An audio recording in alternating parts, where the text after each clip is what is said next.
Welcome to another edition of What the Fatah. Today, we're going to touch on a certain established truth and determine why it is correct or not, or whether we can have a dispute on that. Conventional wisdom is that all religions are equal, and no one dare ever question that they are not equal, because equal is measures of weight or time or volume or specific gravity or whatever it is. Religion is not a quantity or a physical entity that said that 1 ton of silver is equal to 1 ton of gold. But conventional wisdom says they are equal, whether it's value or whether it's weight.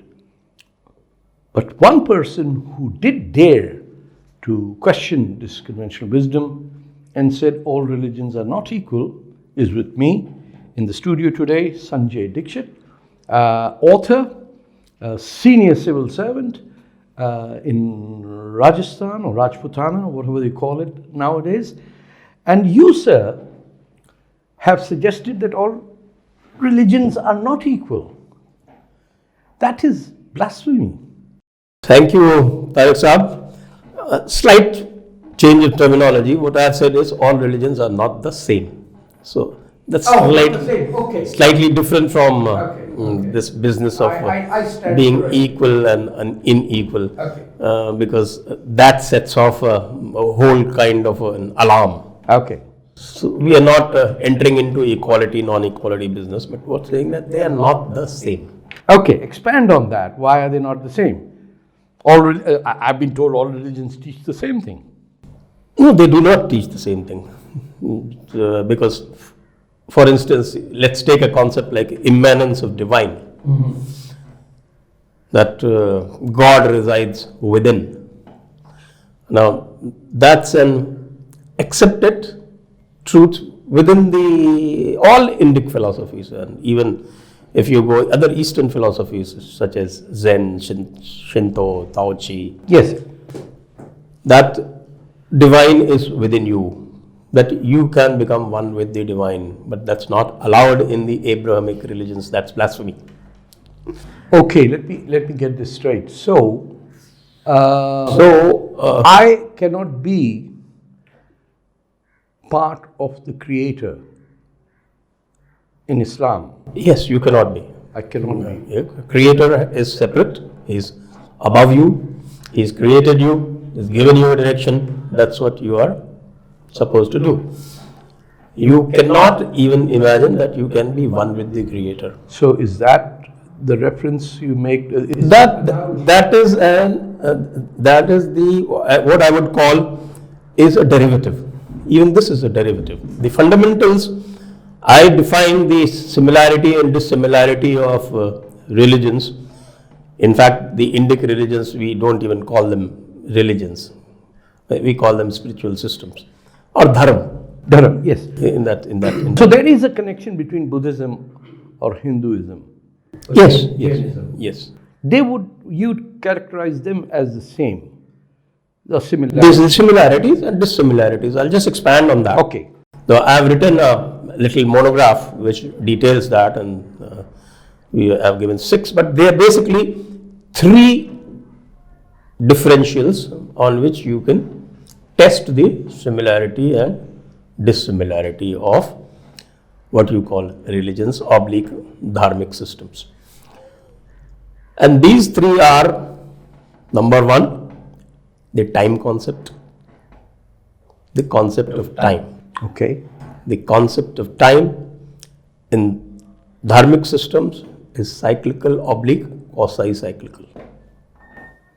It goes into billions of years? It goes on and on, goes into a spiral or goes into an ellipse or goes into a circle or whatever, but it is a quasi-cyclical and it is infinite. It's infinite, okay. Whereas there is no beginning or the end. There is no beginning or the end. The beginning or the end is, and then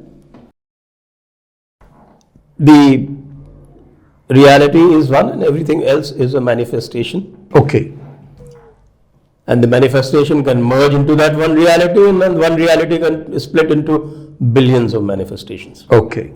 So that whole concept is related. The rebirth cannot happen unless you have a concept of a cyclical, quasi-cyclical time. Okay. In fact, Christianity had it till 583 BCE. The interesting bit is that in the fifth ecumenical councils of the Christians, the fifth ecumenical council of Christians, I think it was Constantinople, I may be corrected on that, the place, Christianity pronounced a curse on cyclical time. Why? Did they? They did.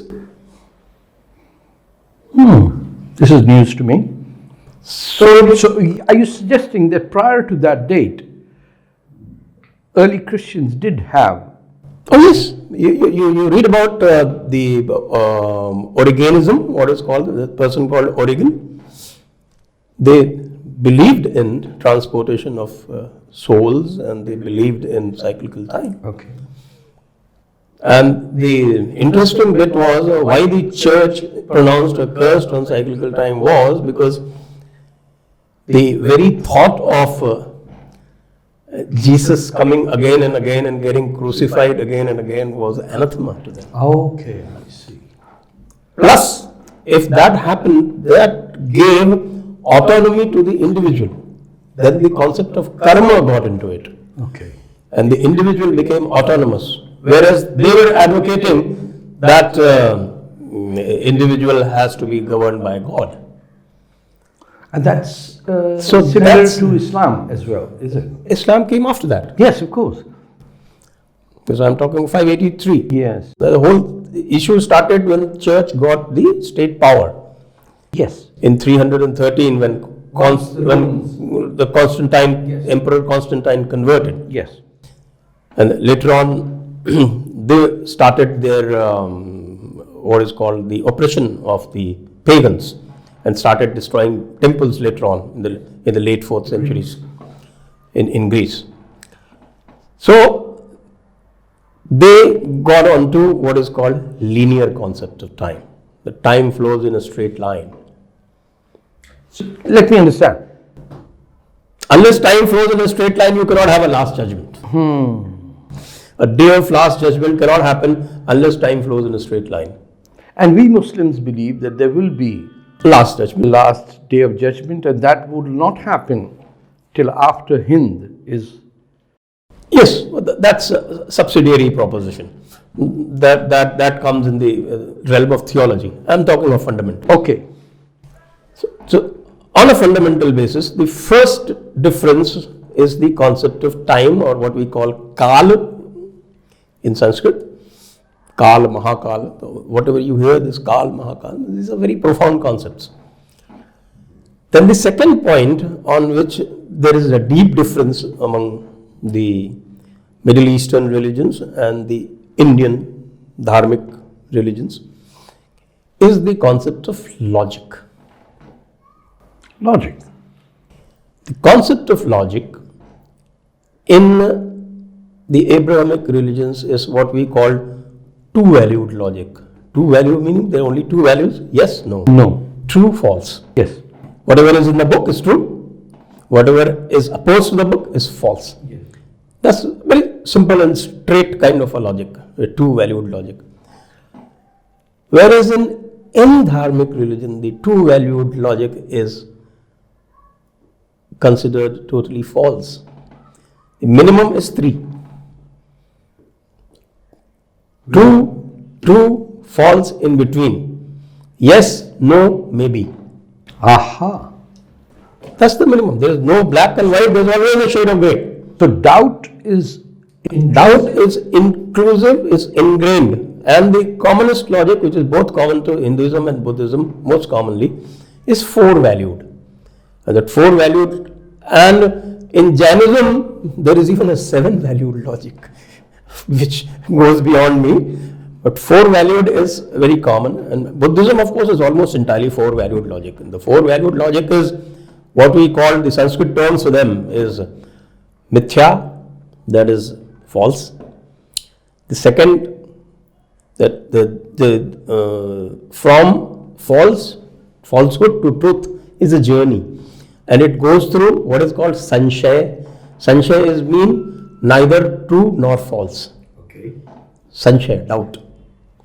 And from there is another value which is called both true and false. That is called Shraddha. And that is the gateway to experiencing the truth, which brings us to the third fundamental. The third fundamental is that the highest proof, what we call epistemology, the highest proof is direct evidence. Okay. But there are other proofs.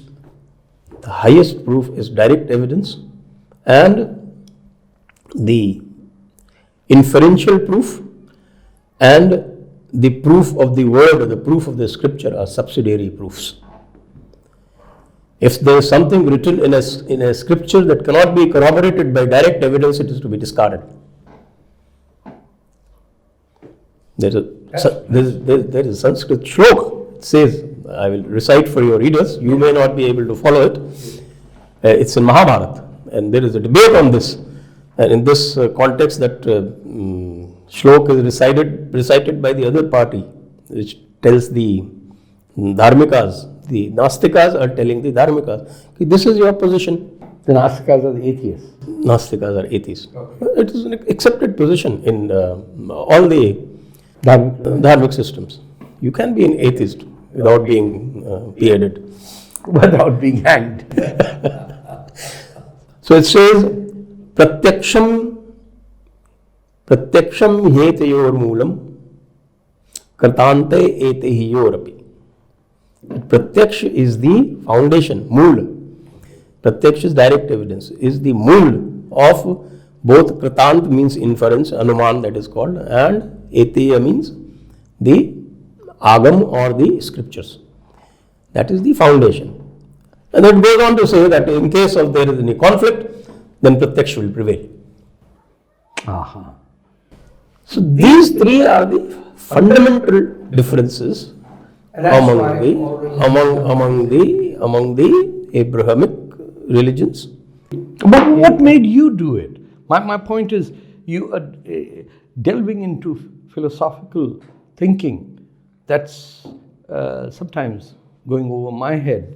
But I am a Hinduphile, as you may know.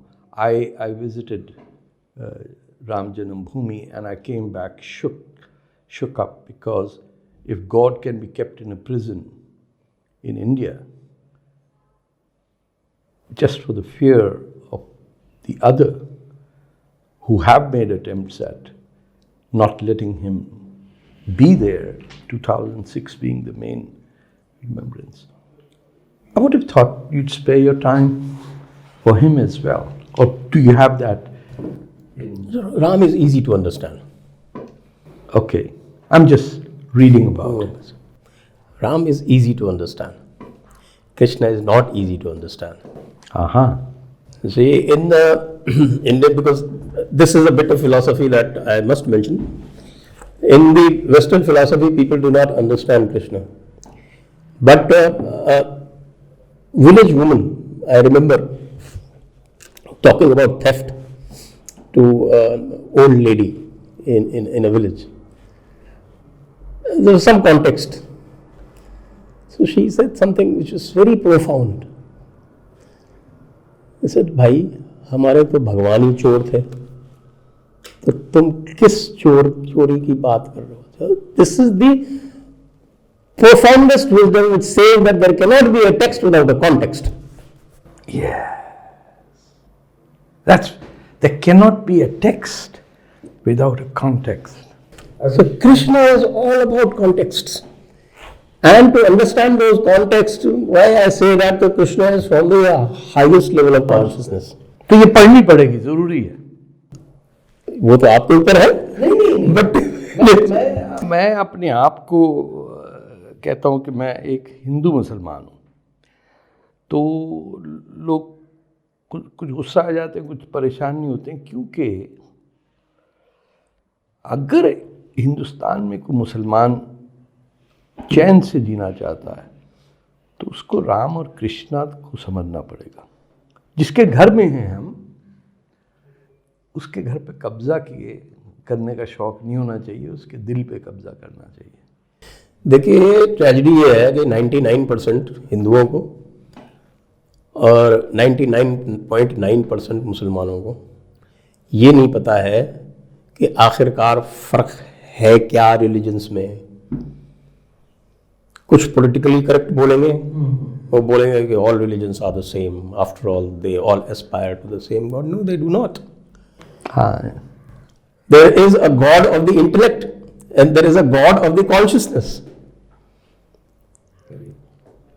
You see, in Indian philosophy, when they define psychology, if you've had the occasion of looking at Adi Shankar, Mana, Buddha, Ahankar, Chitta. So 4 levels are defined, whereas in Western philosophy, all Western psychology, everything, it's 3. The 4th one, the highest consciousness, which goes into the universal consciousness, that is not permitted, because it means that you can unify with that separate God. It is banned.